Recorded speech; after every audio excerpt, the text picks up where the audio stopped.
You want me to go back, No, Rochelle? hold on. I'm just restart. Hold on. Okay, I just had to push the start button. got it. There we go. Okay. Go ahead. Continue. Okay, so I'll just recap quickly. So my name is Ian Rainey. I'm Senior Vice President with Northeast Maglev. We're the project company that's trying to bring the train that you see on your screen right now, which is called the Superconducting Magnetic Levitation System, or SC Maglev for short. We're trying to bring this system to the United States, to the Northeast Corridor, beginning with Washington, D.C. to Baltimore. And the point I'd like to make while we're still on this initial slide is that this is a real train. This is an actual image of the train in Japan. Hundreds of thousands of people have ridden this train. I've ridden it a dozen times at least. We've had government officials from Washington, D.C. and Maryland ride this train. So it is a proven technology. It is an existing technology. It's not a concept. It's not like a hyperloop or anything like that. It actually exists, and people are able to ride it. Next slide, please.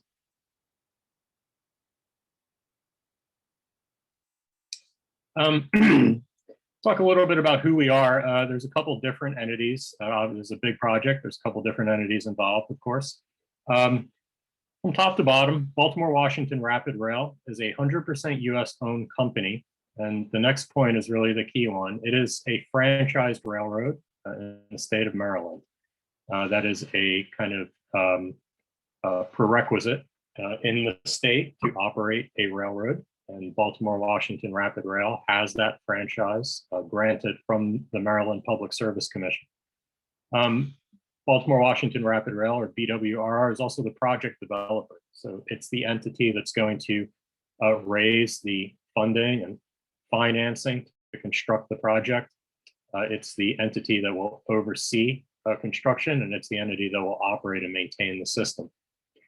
Northeast Maglev, very closely affiliated, a lot of the same people, also 100% US owned company, but has a slightly different focus. Northeast Maglev is the project promoter. So whereas Baltimore Washington Rapid Rail is the developer, Northeast Maglev is the promoter, and it engages in activities like public relations, government relations, marketing, and it also provides technical consulting services to BWRR.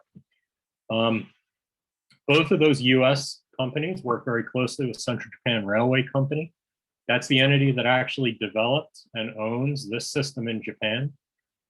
JR Central is the world's first high-speed rail operator. They commissioned their first high-speed rail system in 1964. They now operate that system. It's called the Tokaido Shinkansen. It is the busiest high-speed rail system in the world.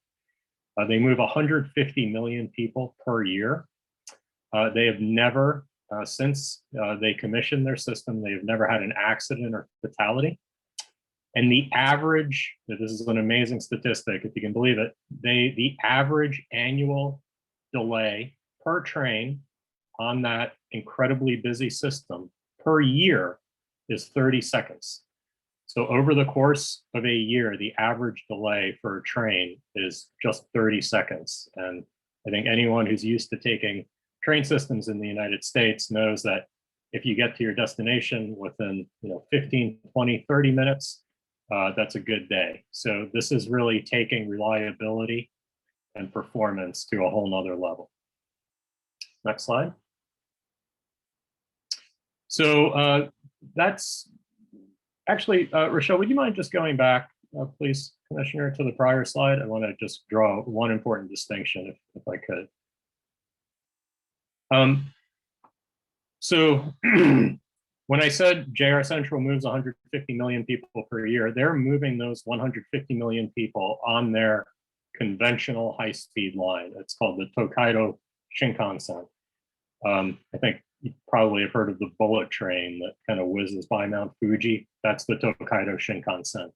That system operates on steel wheels the way most high-speed trains do. The issue for JR Central is that Tokaido Shinkansen bullet train, it is absolutely a capacity. They cannot add more trains to the line. They cannot increase the length of the train sets. They are moving as many people as is physically possible on that system. And so they long ago determined that they would need to develop some kind of alternative or additional mode. And that was why they began developing the SC Maglev. And that is the system that they are now building out to connect Tokyo and Nagoya. So they operate two systems, the bullet train and the SC Maglev train. Next slide.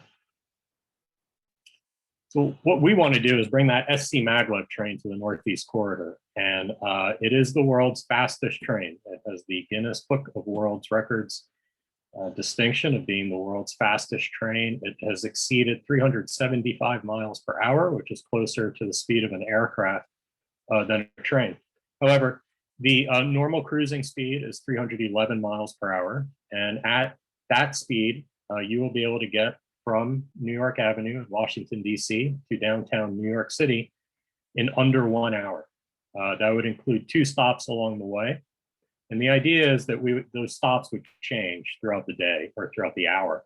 So you could get on a train, if your destination is Wilmington, your train leaves at 8:15 from Washington, goes to Wilmington, stops there, goes to New York Airport, stops there, and is in New York. And that whole trip takes an hour. If your destination is Baltimore, you get the next train at 8:23. It stops in Baltimore, then in Philadelphia, then in New York.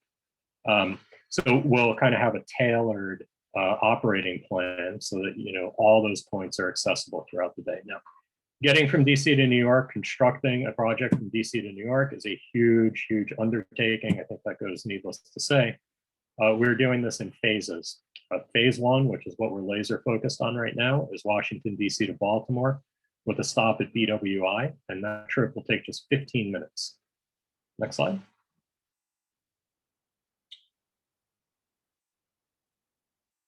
So the main thing that's happening right now vis-a-vis this Baltimore-Washington phase is what's called an environmental impact statement. This is a federally mandated process that any large infrastructure project has to go through. There are a couple criteria. For example, if you cross state lines, if you are on federal property, if you're looking for federal funding, any kind of big infrastructure project that meets any of those criteria has to go through this environmental impact statement process. And the purpose of the environmental impact statement is to look at all of the environmental impacts. And that's a pretty broad range of things that are being looked at. It's not strictly environmental stuff like animals and flora and things like this. It's also things like noise and visual quality impacts, impacts to environmental justice communities, impacts to utilities, impacts to other modes of transportation. So it's a very broad look at all of the impacts that a project would have. The draft of that document, and it is a robust document, a couple, probably hundreds, if not thousands of pages. That document is now available for public review. That's the link there. And there's a public comment period open. So anyone who's interested in commenting on this document has until May 24th.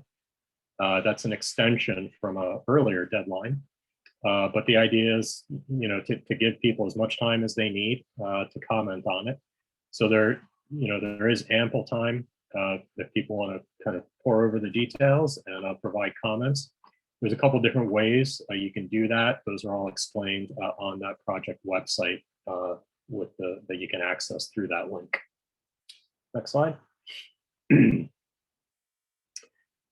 So there are public hearings as well associated with the draft environmental impact statement. The most recent round is today, so probably the slide is a little now OBE. There is a public hearing going on right now. There was a set of public hearings on Tuesday as well. I think probably some of the folks on the call were able to participate in those. If you missed Tuesday and you weren't able to attend today's session earlier in the day, there is another 2 sessions this Saturday, April 10th. The times are indicated there. And all you have to do is go to that project website and you can click, it'll take you to a YouTube link and you can just watch the hearings being live streamed. If you prefer to call in, you can do that as well. So you can just listen, you don't have to, but you obviously you won't be able to see the presenters, but you can certainly hear what they say. And anyone who's interested can sign up to provide testimony. I think there's a limitation of 2 minutes or 3 minutes, I can't remember.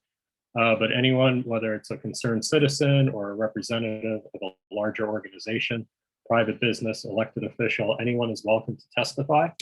And you can sign up to do that at that link as well. Next slide. See, here's another important point I just really want to stress. Sometimes people assume that because we're the private entity that's kind of moving the project forward, that we are the driving force behind the EIS. That is not the case. The EIS, the Environmental Impact Statement, that is a federal process. It's run by the federal government. It's also jointly being led by Maryland Department of Transportation. We, as the developer and technical consultant, we provide recommendations and proposals. For example, we believe that a facility should be located in this location or that location, or that the alignment should follow a particular curve, things like that. And those recommendations are based on technical engineering criteria and also business criteria. You know, we can't propose something that is uneconomical because then we won't be able to build it. So it has to be economically feasible as well. So we make those proposals as the developer and technical consultant, and then the lead federal agencies are responsible for preparing the EIS based on those proposals. They have hired independent environmental consultant, AECOM, to prepare those EIS documents, and AECOM is overseen by the Maryland Transit Administration. I know that's a lot of Maryland on the screen. I would like to reassure people on the call, the district government is very much involved in this process as well. It's, you know, I guess primarily a Maryland-led environmental impact statement. They are the lead agency, but Maryland Department of District Department of Transportation, District Office of Planning, and other district entities are very much involved in this EIS and reviewing and providing comments on it. So they're definitely part of this mix. In terms of the schedule, I think I mentioned the draft EIS is now published. It's been out on the street since January 15th. Public hearings are underway, as I mentioned earlier as well. And the comment period will extend.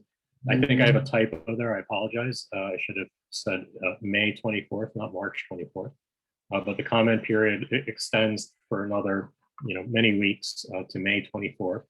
I'll fix that, Commissioner, and send you an updated one. I apologize for the typo. And then once all of those comments are in, the lead agencies, the Federal Road Administration, Maryland Department of Transportation, will need to in some way address all of them in the EIS document. And they will need to incorporate them or address them in the final EIS, which we expect will be released in early 2022.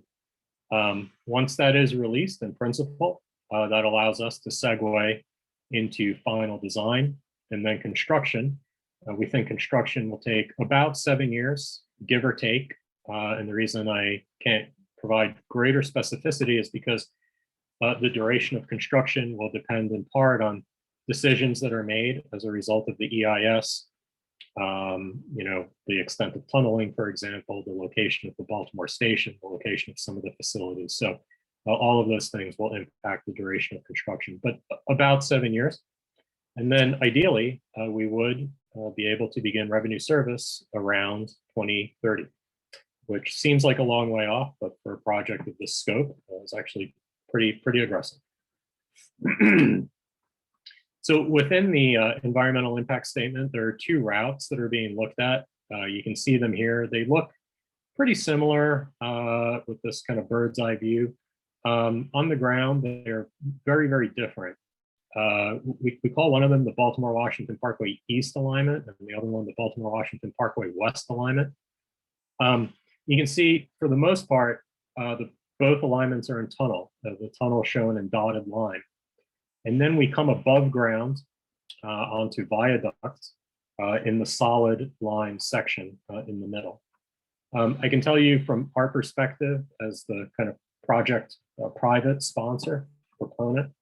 Our preference is for the Baltimore-Washington Parkway East alignment, and we have expressed that preference to the Federal Railroad Administration. So they have that under consideration, but importantly, the choice ultimately rests with them.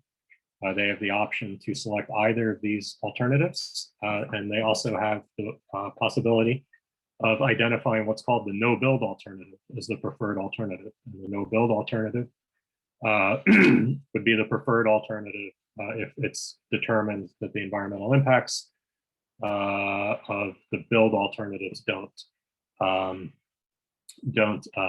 or if those impacts outweigh the potential benefits of building the project. Next slide.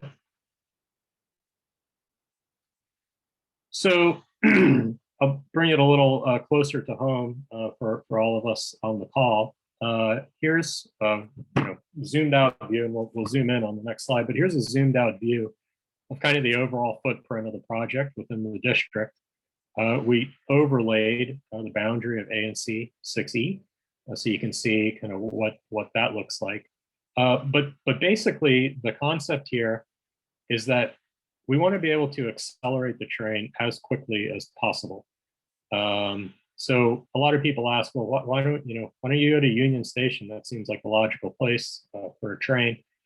One reason is that if we're at Union Station, we have to take a really sharp curve coming out of the district. That means it takes more time for us to accelerate. That means we're at top speed for less time. That means that the overall trip is longer, and that kind of undermines the whole intent of what we're trying to do, which is to get you to New York in an hour. So that's one reason. The other issue with Union Station is that there's just a lot going on there, and there's a lot more going to be going on there. A new concourse, air rights development, trying to construct Maglev terminal underneath all of that is technically just not feasible for us. So that's kind of the reasoning that went into this particular kind of configuration for the project in Washington, D.C. I think maybe let's go to the next slide and we can talk a little bit more about what's happening in ANC 6E. As you can see, the station cavern, which is kind of that wider rectangle that extends for about 3.5 blocks, starting at Mount Vernon Square. That is where the trains will be pulling in. It's pretty long for an underground station. We're actually planning to start this service with 16-car long trains. There's a couple reasons for that as well, technical reasons. 16 cars, I would just say, is a lot longer than most people in the US are used to. The issue for us is that if we were to start out with shorter trains, as has been suggested, at some point in the future, we would then have to shut down the entire system to reconfigure things like station boarding gates and other kind of facility components. And we don't want to shut down the system for months, even if it's 20 years from now. That just kind of doesn't work for anybody. So what we want to do is start out with the service that we need to reach, to accommodate what we anticipate is going to be like the kind of stabilized demand in the future. So that means starting out with 16-car trains. A couple other things I'll point out here. You can see there's kind of a connection to the convention center. That's a concept that we're talking about with the leadership of the center at Events DC. We're also proposing what we call station head house. That would kind of be the main entry point where you would go and buy your tickets. There would be information kiosks and so forth. We are also proposing adding parking there. I understand this is controversial, and I'll talk a little bit more about the rationale that has gone into this proposal in the next couple of slides. But I will say we're well aware that people have strong opinions about that. So, This is a rendering of what that quote unquote head house might look like. So this is on New York Avenue. If you can kind of picture, you're near like the convention center and Mount Vernon Square. So you've got Mount Vernon Square at your back, and you're looking east down New York Avenue. This is what the station might look like. Now, some people see this and they say, "Whoa, is that, has that already been decided or something?" No, no, absolutely not. This is just an artistic rendering. It's just a concept, just to kind of give people a feel of what it could be like. Absolutely, we'll go through a lot of design, and I think I have a lot of input from the community to make sure that the head house kind of fits in aesthetically. So this is just a concept for right now. Next slide. I mentioned also that we're proposing a connection to the convention center. In the longer term, actually what we would like to do is give people the ability to access the Mount Vernon Square Metro without ever having to pop up above ground.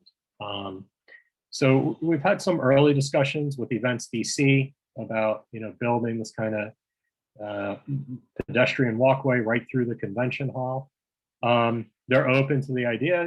They're not saying yes or no, but they've said that they want to continue talking with us. They're intrigued by it, as long as it doesn't obstruct or impinge on their operations.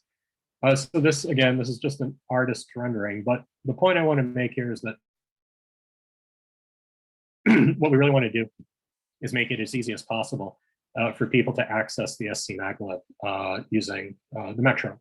And even though it's not specifically a part of the EIS, I think access to the Mount Vernon Square Metro station, and maybe in the future to Gallery Place, and even conceivably to Metro Center, is something that we definitely want to look at. We are talking to Amada about that. They're intrigued by the idea as well.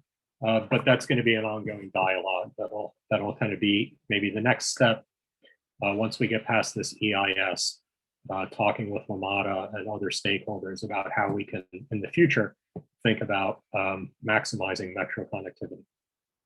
Next slide. A lot of people, I think very reasonably say, well, gosh, 311 miles per hour, this thing is going to cause vibrations. There's a lot of historic housing in the district. Is the train going to cause the foundation to crack, things like that? Those are all great questions. Let me say, at top speed, this train produces imperceptible vibrations. And in the district, the train will not be at top speed because we will be slowing down to get into the station. So vibrations will be even lower. During the construction phase, which is not addressed in this slide, we will have a very detailed plan of construction. We'll have to comply, of course, with district codes. And there are a lot of techniques that can be used to make sure that the instant that construction results in some level of vibration, we stop, we figure out what the problem is, and we do not resume construction until we are positive that we are not doing any damage to the surrounding environment. On electromagnetic fields, again, we get the question a lot. Is this going to affect my pacemaker? Does it have some kind of impact on human health? This has been studied exhaustively over 2 decades more in Japan. And the fact is that the system, the SC Maglev, is well below the thresholds that are set by the World Health Organization for exposure to electromagnetic fields. So it is completely safe in terms of EMF exposure, and that's been validated in Japan.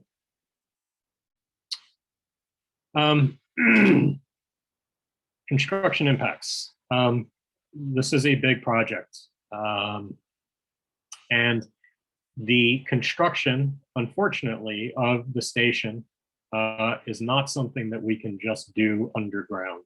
What we have to do for a number of reasons that I can explain if people are interested. But for a number of kind of technical and construction reasons, what we have to do is go in from the top down. In other words, we have to excavate from New York Avenue down, and then we'll put in what's called slurry walls, which kind of protect that excavation, so it doesn't cave in and water doesn't fill in and that kind of thing from the water table. And then we cover it up, and traffic, I think everyone's seen driving around DC, those kind of metal plates.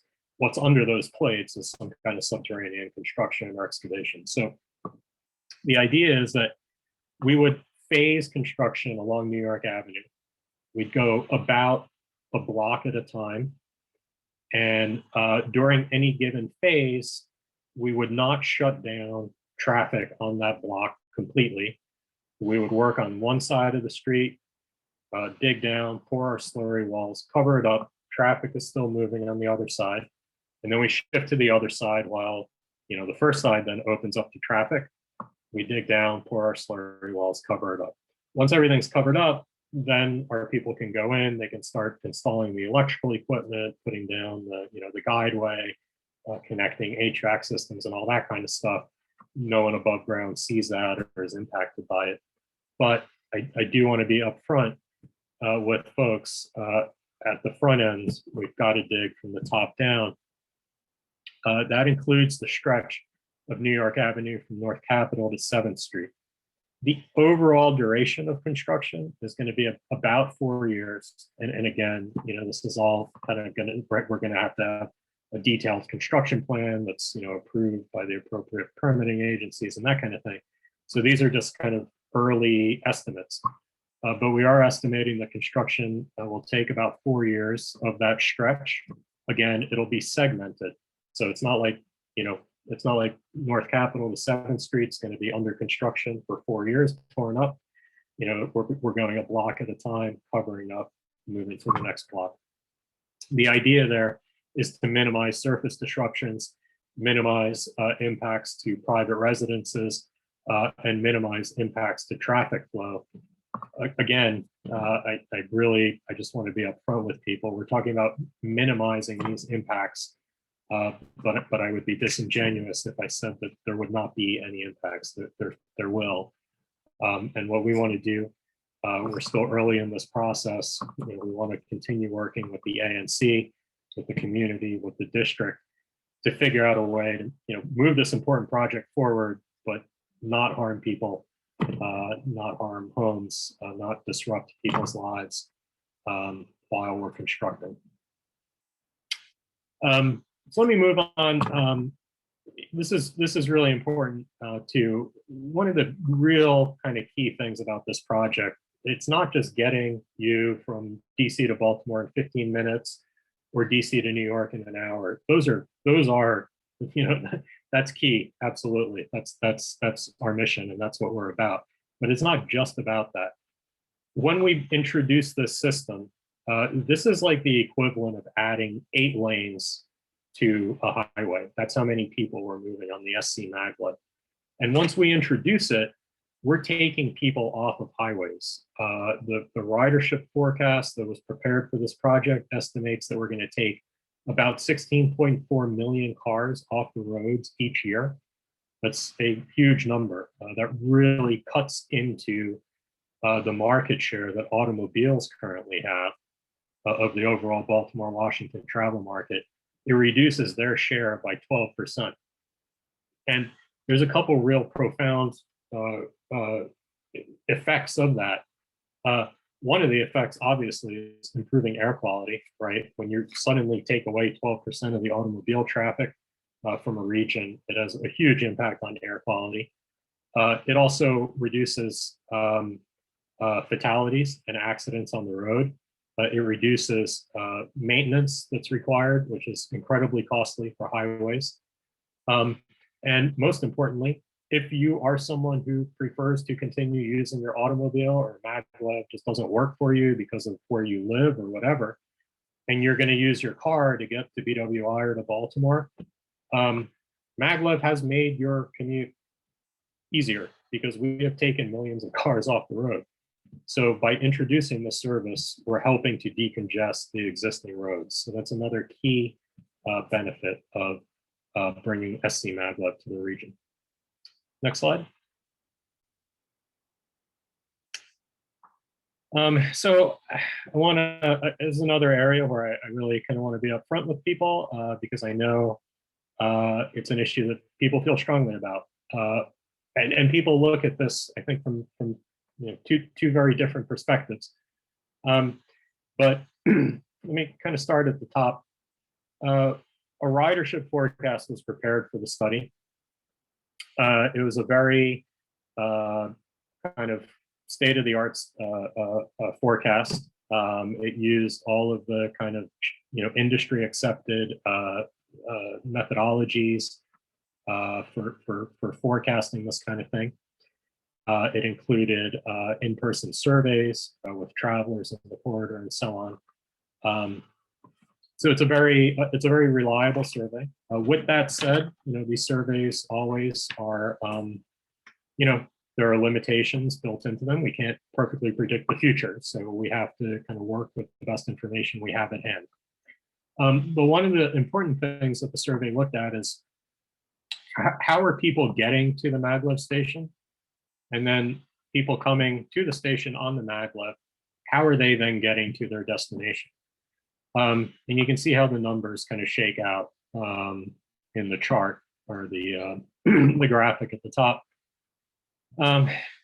So I think the area that most people are kind of most keenly interested in understanding is how many individuals, at least based on the forecast, have said that they intend to drive their cars from Maryland, from Virginia, from other points in the district to the Maglev station, park their cars, go to BWI or Baltimore, come back, get in their cars and go home. It's a relatively high number, not out of proportion when you weigh it against the other modes, but about 3,360 people are saying that that's how they would like to access the Maglev.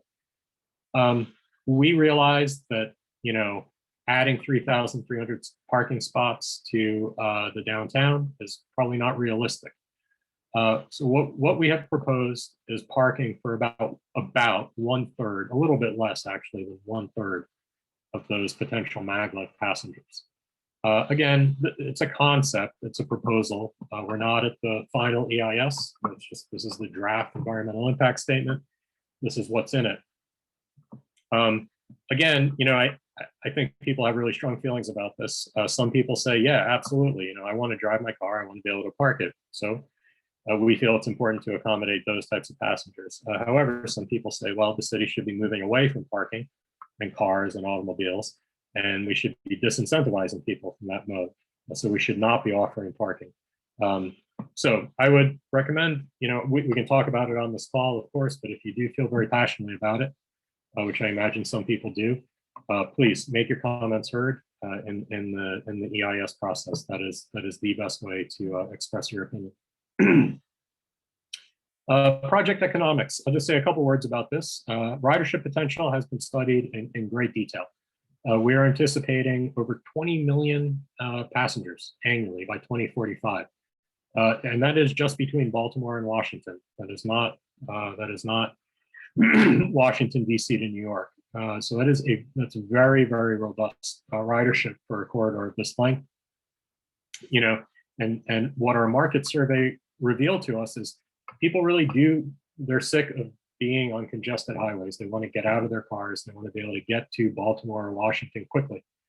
And so, the ridership the demand is there.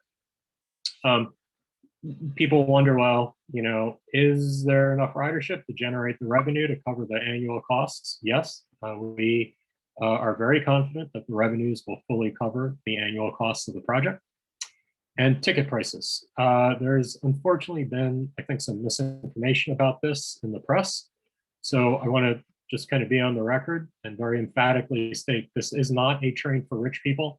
It's not a train for lobbyists to get from one city to another. It is a train for everyone, for the traveling public. It will have variable pricing. Tickets could be as low as $27. That is very competitive and outcompetes certain modes that we currently have on the corridor. That being said, there is a caveat to that.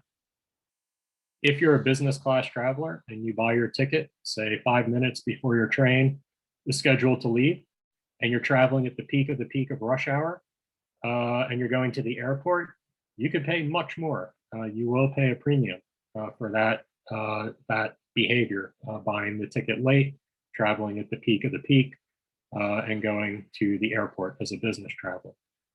So there will be a range of fares, but again, the point is there will be prices that can meet all travelers, regardless of their personal economics. The other great thing I think about this project that is critical, given kind of where we are with COVID, where the economy is with COVID, is that a project of this magnitude that is going to cost north of $10 billion, and that's just Baltimore, Washington, is going to bring with it huge economic benefits. The estimate of job creation, and these are not our estimates, this was estimated by the FRA, the Federal Railroad Administration, is that the project will create 123,000 job years for construction-related jobs and 38,000 job years for professional service jobs. It's also going to result in about 8.8 billion in employee earnings, and that's earnings that will then, you would assume, be reinvested in the local economy and elevate the overall GDP of the region. Coming up on the tail end, but I want to say something that is really important to us, something we're really proud of. We are really committed to developing a local workforce. We cannot import jobs from afar. We certainly cannot import jobs from Japan. The only thing that makes economic sense for us is to engage with local communities, with the workforce here, train the workforce that we need to construct and operate this system. We have moved out early in the process. We think this is really important, engaging with a number of prominent labor organizations to work with them to make sure that going forward, we are training a job force that can construct and operate the system, that can do it with good salaries and good benefits. So we're really proud of these relationships that we have. We've actually signed an MOU with NAB2, which is the largest union in North America. And we have very good relationships with the others that are shown there. So that wraps up my presentation, but I'd love to take any questions. And I know you said, Commissioner, we have till 7:30. I can stay later if people would like me to. So please. You have a little bit longer than 7:30, right? Can you? I do. Okay, good. Good, because we might have some questions. So just let everyone know on the call, I will be putting the presentation on my social media and the video of this meeting, so you guys can share with the neighbors who have not zoomed in. So for this call, if you have a question, I see David Painter, use the raise your hand feature, or if you're on the phone, I don't know if we have anyone on the phone, press *9. So I see David, I'm going to unmute you. David Painter, where'd you go, David Painter? Ed, do you see David Painter? Where'd he went to? Where'd you go? Okay, no. Okay, let me unmute Scott. Scott. Right. Yes, I'm unmuted. Yep. So thanks, Ian, for your time and for making this presentation, and much appreciated. And looking at that slide and understanding, you answered one of my questions, why not Union Station? And I get, from looking at the direction of the track, why this looks like an appealing area to have this station. But as a resident in this area, knowing the way traffic was here prior to COVID, it seems like one of the worst spots in the city to put a station. The fear that I have of not just the people that are going to park, but like you on that slide with all the rideshare folks that are going to take Uber and Lyft to try and navigate Mount Vernon Square, which is already just no fault of Maglev, but just the way the city is designed is a total bottleneck as it exists. And New York Avenue by 395, near where I live, is also a complete bottleneck right now, even during COVID. So I just wonder what thought has been given about just traffic patterns generally, even without this station. How do you address the increased flow of rideshare folks and kiss and ride and driving passengers into this neighborhood with the existing grid that doesn't, unlike Union Station, which has a horseshoe for cars to, navigate into and drop off people, there's nothing like that here. Mhm. Sure. So, one of the ideas that we have on that last point is that the station head house would have like a kiss and ride area. And in the EIS, and I'll send it to you, Scott, or Commissioner. The commissioner can send it to you. But there has been a lot of thought kind of put into issues like parking and traffic flow. The impacts are actually quantified pretty carefully in the EIS in terms of looking at individual intersections, the kind of average delay at each of those intersections, and then how that delay would either increase or potentially decrease once Maglev is introduced. So it really, to their credit, FRA really kind of looked in a lot of detail at that, not just in DC, but in Baltimore as well. You're absolutely right. There are some intersections that, if Maglev is built, are going to be worse, and without mitigations. So I think the key then would be to, and it's incumbent on us to work with DDOT to figure out, how do we make it manageable? And the EIS proposes some mitigations, and there are things you can do, like you can incorporate signage to kind of try and move traffic around so that it's not getting bottlenecked in specific locations. You can optimize traffic signals.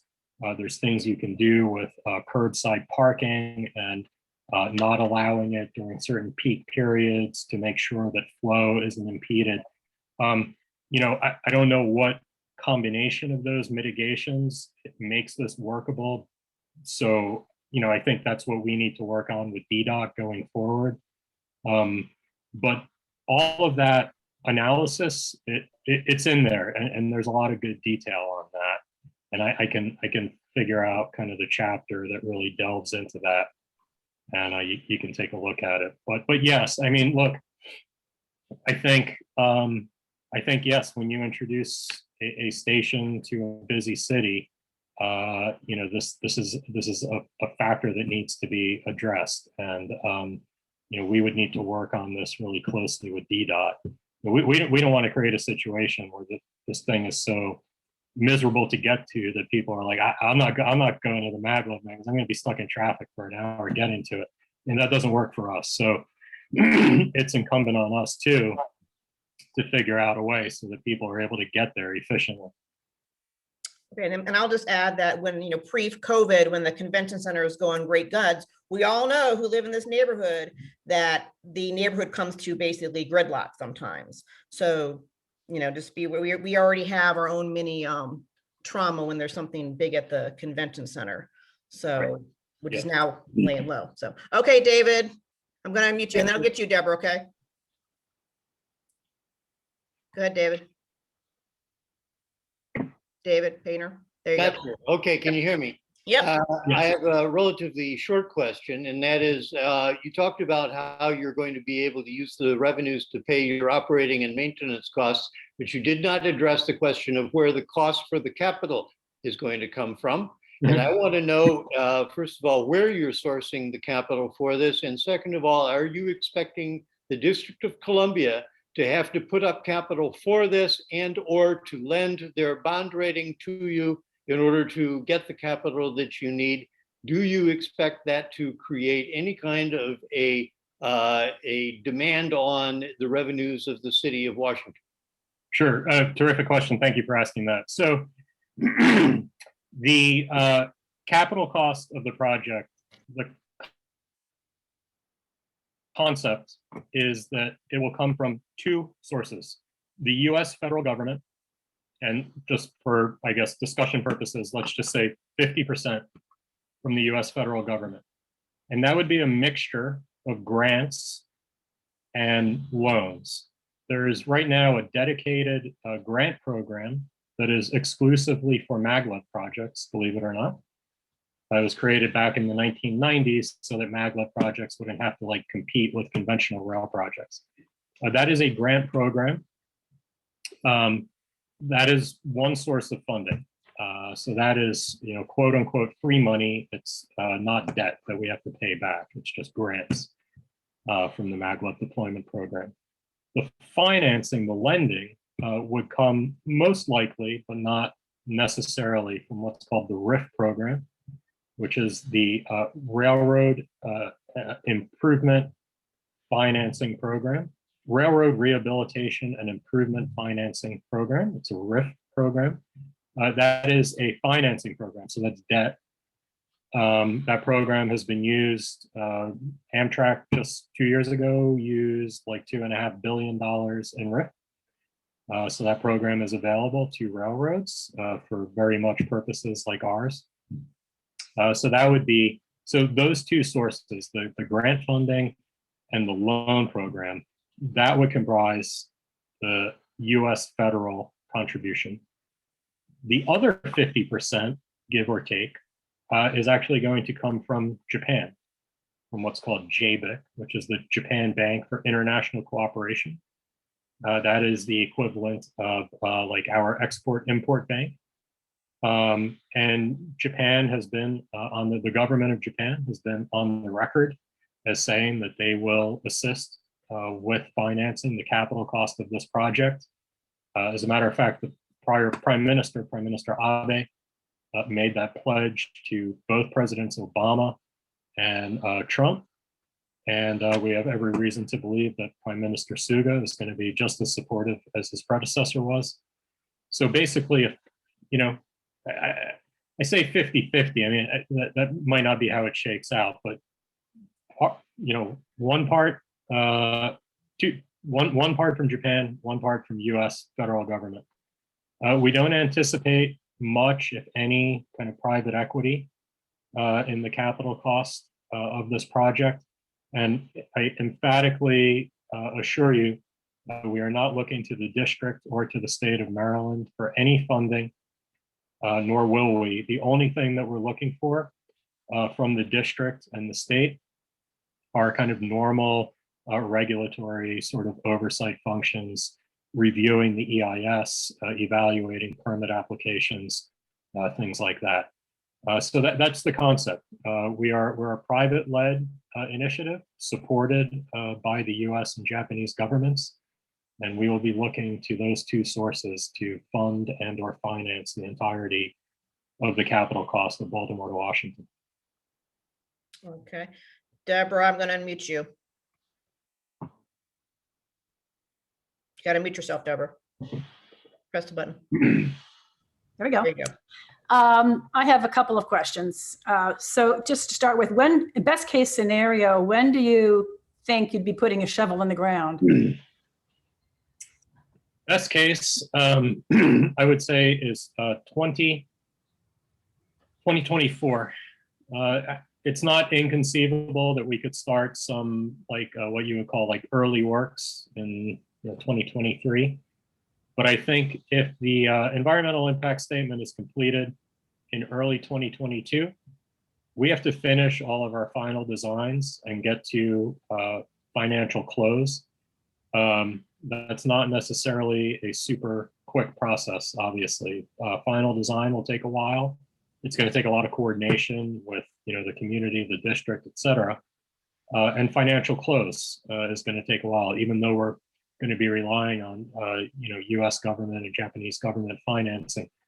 There's still a lot of due diligence that has to go into those types of loans and grants. So I would say realistically, 2024 is when we would put a shovel in the ground. So it's soon, but it's not right around the corner either. So I think there's a lot of time to really refine our construction plan and engage with you and the community and the broader district going forward. I guess, Rochelle, I don't know, it'd be great to have the Office of Planning and DDOT involved, or a presentation from them on how they intend to deal with all this increased traffic. We know that's going to increase traffic, increase parking. Yep. I mean, I have very little confidence, as you know, in DDOT. I know. For lots of good reasons. They can't even fix the smallest problems, you know? Given that Maglev is perfect in every way, and I'm still worried about the local response, how DDOT's going to handle everything that what's your name, that Scott mentioned. Sure. It's bad here. I mean, just on my block, which is 1 block above New York Avenue, 400 block of M Street. I mean, once COVID is through, we're back to like a highway in front of my house, heading for the tunnel, heading for the 3rd Street tunnel. I can only imagine Sure. the uptick and all of that, the Yeah. noise, everything, with everything else going on. Yeah, So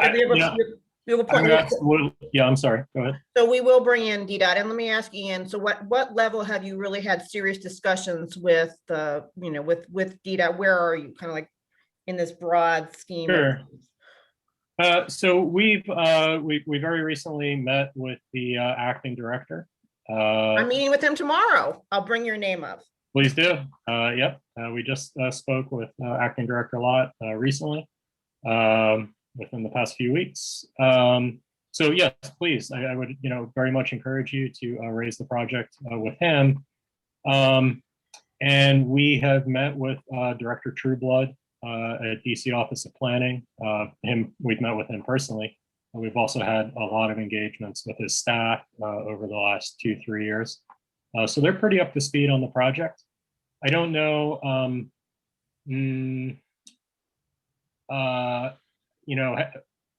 What I would say is we've had discussions with them that are, I think, commensurate with where we are in the process. And what I mean by that is this is the draft environmental impact statement phase. And at that phase of the project, you're kind of looking more of a higher level, trying to identify what the problems are. What are the key intersections that are going to be an issue? How many people are going to be looking to park, and that kind of high level look. Where we're not, which I think is sort of the next step, is okay. This intersection is going to be a really tough intersection. How do we make it better? What are the mitigations? Is it something we can do with the signaling? Can we have signs somewhere, a digital sign saying, to get to the station, take this street, so that we can divert flows. We've made our proposals on the, parking and the kiss and ride and taxi stands, and those are all in the EIS. I don't know that DCOP has really, or DDOT has really gotten to the point of, evaluating each of those in really great detail. So, where we are is kind of, I think, at the same level of, where the EIS is, which is still kind of the draft phase. I think where the real, work on this kind of stuff happens is in the comment period to the EIS, and then after the EIS, once we do start having these really in-depth, detailed technical discussions, doing more traffic analyses, parking analyses with DDOT and DCOP. But again, I would certainly encourage you to speak with Director Lott or Director Trueblood and, kind of get their reaction. We'll bring them in. No, everyone, don't worry. Yep. We got you. So let's, oh, I'm gonna unmute Ryan. Ryan Butler, there you go. Hi, Ryan. Hey, sorry. Thank you so much for recognizing me. I'm a resident and owner at City Vista. And I'm actually a former ANC commissioner myself from DuPont Circle.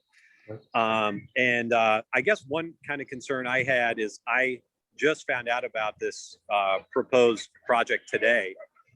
I've talked to several other residents and people that live near me, neighbors, and a lot of them had maybe heard the word maglev or seen something about it on social media, but didn't realize anything was being proposed to be built in Mount Vernon, in our ANC. So I guess one thing I'll raise is I feel like there are a lot of residents just becoming aware of this project now who may have opinions or want to comment. And the other thing I'll say is everyone that I have talked to about it, or almost everyone, has a lot of serious concerns about the impacts on Mount Vernon, on things like traffic, mostly traffic and congestion issues. I mean, the intersection there at New York Avenue and that traffic on New York Avenue is among the worst in the city. And then we're talking about a very high density area. I mean, we're not New York City, we're DC. We're not really built to handle density like that. I think there's a lot of concerns that folks have. And I know the comment period's been extended into May, but I just have some concerns that I feel like there's a lot of people who live in the neighborhood that don't even know what's going on. I just found out, I mean, I'm a former ANC commissioner, so I follow things pretty closely. I'm relatively new to the neighborhood. I've been there about going on a year now. But I do think there really needs to be more community engagement. There's no signs posted on the sites or anything like that. So I just kind of wanted to make a comment that, my first reaction to this is that I think there's a lot of problems here. And I really think the ANC needs to look very closely at it. I mean, my first inclination, if I was a commissioner, I would oppose it as it's currently proposed. But I'd be interested to hear your perspective on this and how more comment and input could be achieved from the community. So Ryan, I'm going to make a suggestion to you. You were across the street from 6004, you're 6005.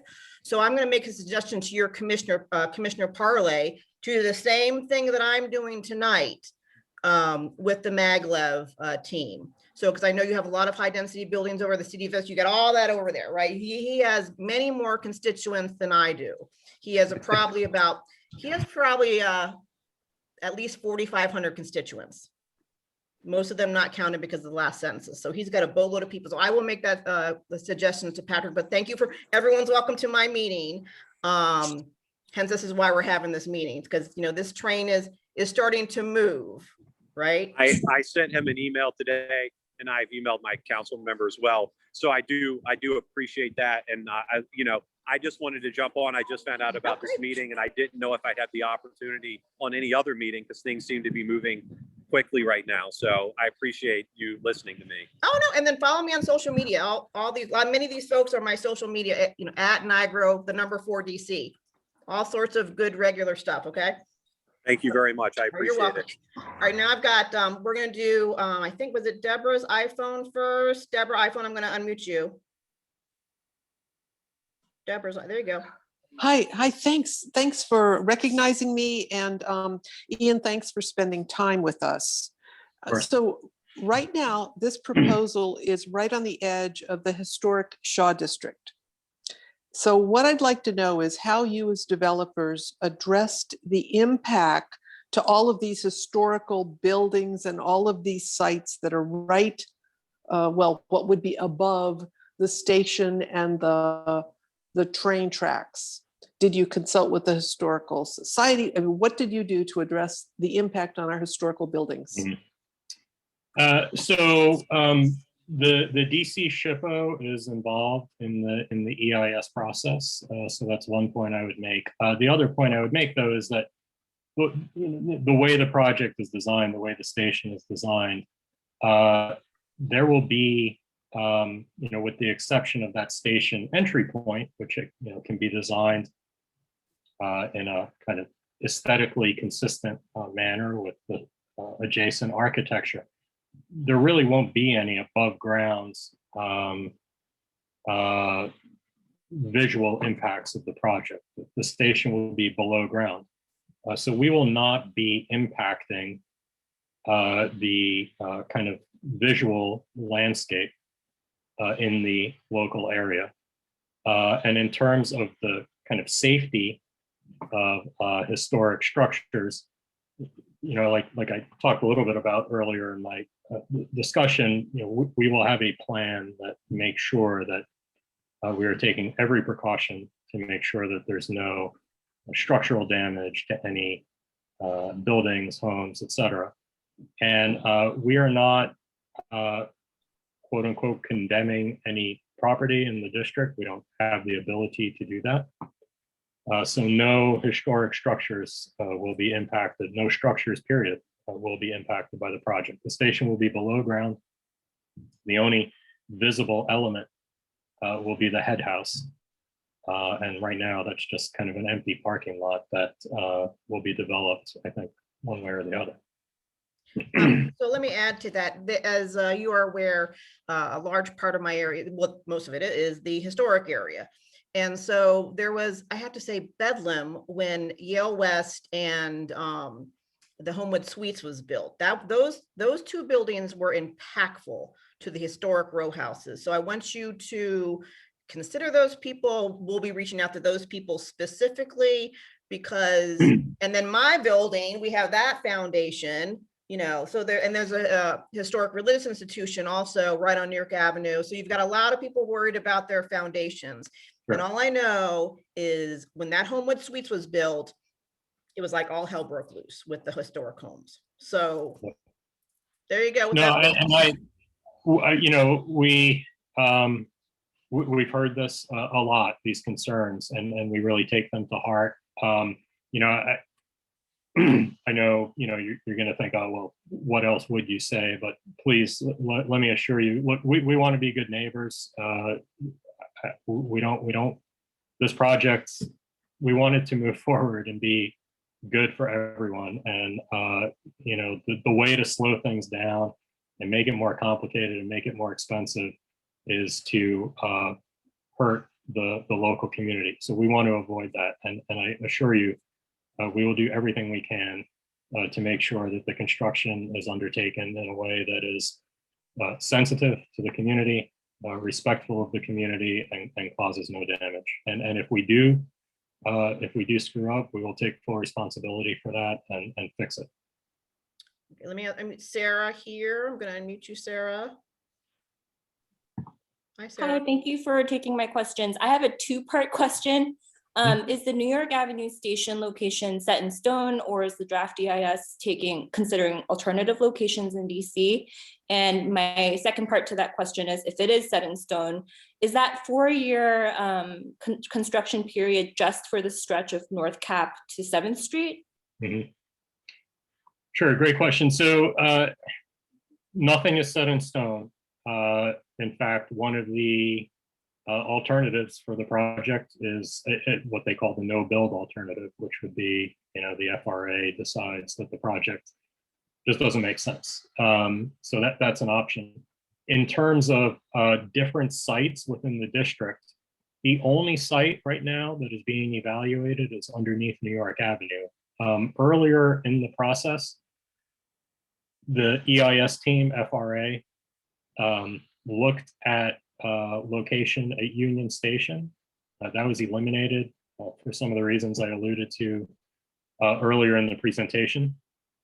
There was also a proposal or a concept for a station at NOMA, also on New York Avenue, near just a little bit to the, basically between North Capitol Street and Dave Thomas Circle. There were problems with that location, some very severe problems, one of which was similar to the concern that many people in this meeting are raising, the concern of snarling traffic at the kind of entry point to Washington. The other technical concern was if the station were above ground, which is one of the things that was being looked at, there because there is a fairly large empty parcel there. We would have to span across the existing Northeast Corridor rail line.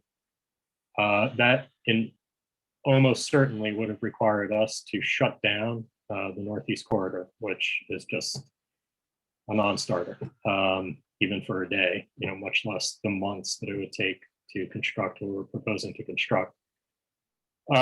There was also a concept to be below ground.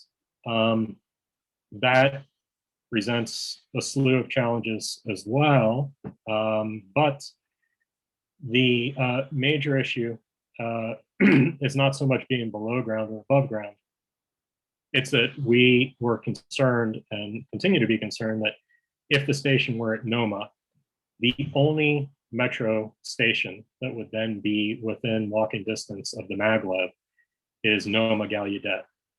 And that is problematic for us from a ridership perspective. We want to be able to access other metro stations or be within distance of other metro lines. It's also a problem for WMATA. That stretch of the red line at Noma Gallaudet Union Station, that is one of the busiest stretches of the red line. We've spoken with WMATA about that. And if all of the Maglev passengers were being vectored to Noma Gallaudet, it could very easily overwhelm their ability to cope with that kind of demand. So it didn't really work for WMATA, and it didn't really work for us. So, unfortunately, like any big city, the ability to site a very large transportation hub is deeply, deeply constrained. So although, those three locations, Noma, Union Station, and Mount Vernon, were all initially looked at, the Federal Railroad Administration did make a decision to drop Noma and Union Station for all those reasons I laid out. Okay, I see James W, and then I see you again, David Painter, but I'm gonna mute James W here. Hold on one second, then we'll go to you, David. James W. Here you go, James. Hey there, thanks for taking my question here. So for the residential units that have parking that exits directly onto New York Avenue, do you have a plan in place to, I don't know, while that immediate area is under construction and dug out, how are you going to allow vehicular traffic in and out of those parking garages? Sure. So we do have a notional plan for the construction period of alternative parking sites. There are some areas where parking will be impacted. We have identified possible alternatives. They're just recommendations. It would have to be, I think, approved by DDOT and some private parcel owners. We do also have a traffic, again, a notional traffic and parking mitigation plan during construction. I don't have all the kind of details of it. It's got a lot of diagrams showing kind of diversion routes, alternative parking sites, and so forth. But there is a concept there. I can make sure that you get a copy of that. So if you do have comments or concerns, you can raise those with us, or certainly you can raise those in the context of the EIS. But some preliminary thinking has gone into that. Again, it's not a 100% perfect solution. It's still going to require some work and coordination, but we are definitely thinking about that. So he's referring to, there's two buildings. There's my building, Yale Steam Laundry, the condo building, and then Yale West, which is the rental building. Both are significant in terms of size, and they both have underground garages. So that's okay. The deal. So let me take a look. I'll dig into that a little bit. We'll talk more. For sure. Okay, David Painter. David Painter, unmute yourself. There you go. Hi, Michelle. It's actually Dagmar. Oh, hey. I have a quick question about property values. I'm hearing 4 years of digging and 10 years to make the project fully functional. And that's kind of a long period of time. And I'm kind of curious as to whether people have started to think about the impact on our property value. Let's say somebody in our building wants to sell their condo. And there's, you know, the entire street in front of our building is being dug up for several years. I think that that definitely should be considered in terms of other people thinking about whether this is the right space for this particular project. And I think that that should not be ignored in terms of possible impact on the property values during that period. I know that the answer is going to be yes, but in 10 years, it's going to be so great that your property values will probably go up. But I'm not convinced that that's necessarily the case. And I just wanted to just bring that forward and have that something on the table that people ought to also think about when they're thinking about the impact of this project. Thank you. Sure. No, thank you for the comment. And I think it's a fair comment. I mean, historically, property values do go up. I think there's a lot of, you know, quantitative evidence for that when transportation hubs are introduced, and we would certainly expect property values to go up once this service is introduced. But I think you raise a valid point about construction. And since Scott has another question, Scott. Yeah, and you mentioned that one of the alternatives that was looked at in an earlier stage was an all underground option. And, you know, I'm just curious, you know, is that still a possibility where you have almost like the PATH train model in New York, where there's no real, you know, centralized PATH train station that I know about? It is all, there's just entrances at various points around where you can get that train. You know, is that a model that might work better in this neighborhood, where you could have pedestrian tunnels that go down to Gallery Place to Metro Center, you know, where it's perhaps easier for cars to drop people off than, you know, around the intersections here, where even in the visuals that you showed on your slides, which I know are mock-ups, you know, did not see much in the way of places for, you know, Uber or Lyft to drop people off. Yeah, I mean, so there again, you know, we're at the concept stage, and there are some preliminary ideas that are laid out in the EIS for where rideshare services would drop people and taxis would drop people, and where you would have like a kiss and ride lane. So some thought has gone into that. In terms of that kind of pedestrian access that you're talking about, yeah, I mean, that is something that we think is really important. But that is, unfortunately, those kind of connections, like to Gallery Place, Metro Center, we would love for those to one day be a reality. That they are not specifically being looked at in the EIS.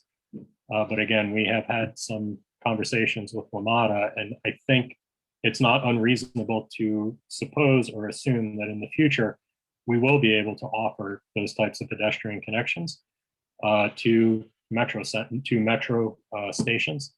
It's not being evaluated as part of this EIS, but I think bigger picture for this project, yes, those types of things are a huge benefit for us. You know, that improves our ridership for sure. So it's definitely something we're looking at. We're talking with WMATA about it, and I think you know, I can't get too far ahead of myself, but I could definitely see that in the future there is a pedestrian connection to the major metro stops.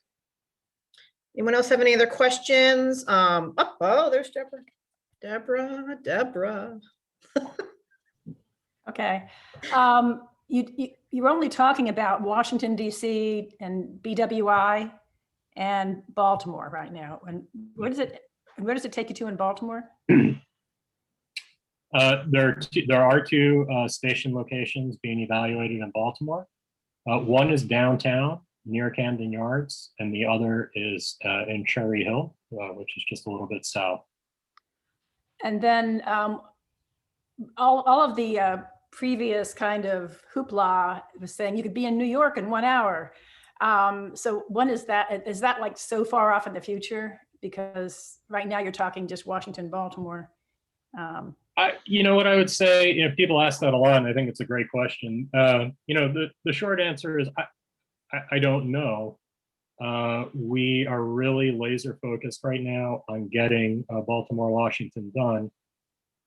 But you know, my gut tells me, and I think this is reasonable to suppose, if this gets built from DC to Baltimore, and it's kind of like a proof of concept that it can be done, I think the demand to extend it to New York is going to come like a, you know, the demand will be massive.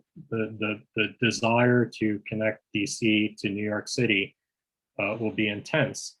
And when you get that kind of support, you know, once you have a proof of concept and you can say, look, this works, this thing goes at 311 miles per hour, it's safe, it's comfortable, it's reliable. People in New York, people in Philadelphia, people in Newark, I think will recognize, yeah, this is the future of the Northeast Corridor. You know, we have to extend this thing. So I can't give you a number of years. That really varies. You know, it varies. The politics affect that. The financing affects it. But I think the demands to extend the system will be huge. And when you have that kind of support and desire to do something, you can do it pretty quickly. And Deborah will be here for it, right, Deborah? So I see Paul. Hi, Paul. Good to see you. Gonna meet yourself. There you go, Paul. Good to see you. Yeah, my question is, you talked about really minimum visual impact, but you're also talking about parking for 1,000 people.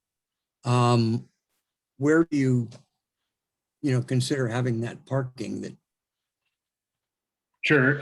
So the idea is, I don't know, Commissioner, you can put the slides back on, but if not, no problem. Right now, there's a parcel of land south of New York Avenue, I think about a block and a half east of the convention center, that is largely unoccupied. It's primarily just serving as a parking lot right now. Our desire, you know, we can't impose our will on the property owner, but our desire would be to have our station there, and we would have underground parking under that location. So that's the idea for now. We've had some preliminary discussions with the property owner. I think they see a lot of potential in the projects, and we hope that we can kind of cooperate with them moving forward, find some synergies. But you know, it is a concept right now to have that parking at that house there. I could also see, though, a huge percentage of people who would care to park in our neighborhood rather than go about 4 blocks over to the west. Mm. Which they do now. Which they Sure. do now, yeah, just for the convention. Which we, as I jokingly say with the convention center staff and the executive director, that we are the parking lot for the convention center. Yeah, and I don't want to. There's a lot of ways to look at parking, right? But I guess on an earlier discussion that I had, someone made the comment, well, if you build parking, people will take their cars to get to the Maglev. But clearly people are still taking their cars to get to the convention center, even though there is a shortage of parking there. So, what we don't want to snarl the neighborhood, but we'd also, with by adding parking, that's going to incentivize people to drive. But by the same token, we don't want to create a situation where there's people who are going to drive and without a dedicated parking lot are going to be trying to find something on the street, or overcrowding existing on Paul Street, Ridge Street. Come over. But let me ask you this. So you've I know you talked to Guy Stewart already, right? And then, so is that the Gould lot? Is that you're talking about? The Gould lot, is that the next to the Conrad? Is that what you're talking about for the parking lot? I don't recognize the gentleman's name that you mentioned, Commissioner. I'll look through my notes. I can't remember. It's been a while since I've talked. It's been ages ago, but we're talking about the same lot, the next to the Conrad, right? Yeah, it's near the Conrad. Yeah. Yep, that's right. It's that lot right there. Yeah. Okay. Any other questions? No, use the raise your hand feature. Anyone else? Wow, okay, all right, well, this has been great. So, oh my gosh. It's, but this is what this is for, Deborah. It's okay. This is what this is for. I'm sorry, I don't No, mean it's to. fine, go. Okay. All I'm good, Deborah. just very disappointed in my DC government right now. I'm disappointed in my council member and I'm disappointed in the DC government. Why aren't we hearing more from them about this? Well, I haven't heard much from Charles, but I won't speak from him either, so don't, Yeah. we can, Yeah, I'm not him, so. yeah. We know. But when you meet with DDOT, I mean, what are their responses to this? And Office of Planning, what are their responses to this? I mean, are they planning anything? They should be planning. They should be telling us what they're planning. We will get them. Andrew Trueblood and Interim Director Lott and Charles. Yep. I can't, obviously, I can't That's not speak. your problem, Ian, I know. Yeah, but thank you, Ian, for meeting with us and taking the time. We appreciate it. It's my pleasure. And I say this anytime, but please, if people have questions or somebody wants to kind of chat about something or whatever, I'm always happy to give do a Zoom or whatever. So, please think of me as a resource. Okay. If you have questions, if this project goes forward, which we certainly hope it does, I think we're going to be having a lot of these discussions in the future. So I look forward to working with all of you. We will continually invite you back and loop in other agencies and needed stakeholders. You can go to the other commissioner across the street. So, but a lot of those are, I call my fringe constituents, right? So they follow me on social media. But let's continue the conversation. But I think the bullet point needs to be with the environmental study. If people want to make, how many pages? 600 something pages? How big is it? It feels like 6,000, but it's not that big. I'm kidding. So for the comment, period is hundreds of pages, and the comment period will last until May 24th. So there's, I think there's a lot of time for folks to look at it. But a lot of the questions that were raised tonight about, for example, like traffic routes during construction and potential mitigations for intersections and things like that, they are actually looked at in the EIS. So there is pretty valuable information in there for people. And for the people who are left on the call, Commissioner Lopez, who sits with me on commission, he is head of our little transportation committee. He's having like a subcommittee about this. So contact me if you want to be part of that. And I'll put all this on my social media and alert your neighbors. And anyone who knows me, you can call me. My email, 6004@anc.dc.gov, or always on my social media at Niagara, the number 4 DC. Okay, so y'all can just call me. Okay, I think we're done with the questions. Thank you everyone who zoomed in. Thank you Maglev team. Thank you Ed for being my co-host and the bouncer. But everyone have a wonderful night and keep in touch, and we'll keep everyone in the loop. Good night, everyone. Thank you. Thank you. Take care. Bye-bye.